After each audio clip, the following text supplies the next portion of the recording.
Hi Warren, this is Mike Barrett. I wanted to just shoot you this little tool that I've been working on to try to answer your question on what an aggregate deductible is. Federal Metal has had an aggregate deductible on the reimbursement arrangement since its inception years ago, even before I arrived. We took over sort of the shared funding model that you were doing internally. And the entire time you've had an aggregate deductible. So I'm going to explain it to you. An aggregate deductible is it means that if you have dependents on the plan, you must meet the deductible regardless of who gets there. So let me walk you through the two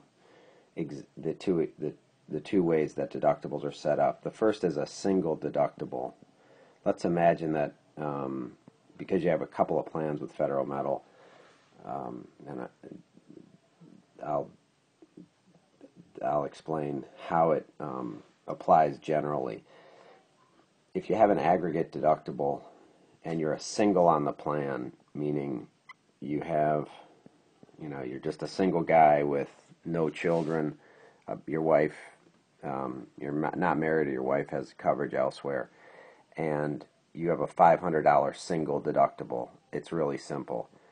You're responsible for the first $500 that you're going to pay out, and then your reimbursement starts, or the insurance company starts paying, or whatever, but you've met your deductible of $500. And that's simple for a single when the deductible for the single is $500. But let's imagine that it's a $500 single deductible, $1,000 family deductible. This is where the aggregate part comes in. If you have an aggregate deductible, and let's say that you have 4 people on your plan, you, a spouse, and 2 children. Forgive me for this drawing, and you have a $1,000 deductible. It means until $1,000, you're responsible for the first $1,000, regardless of who gets there. So an aggregate deductible means that if only one person in the family uses the plan, that one person needs to meet the $1,000 deductible. If 2 people have $500 in claims, then they have met their aggregate deductible, so the $1,000 is met. Or if you have a number of people who collectively have claims that add up to $1,000.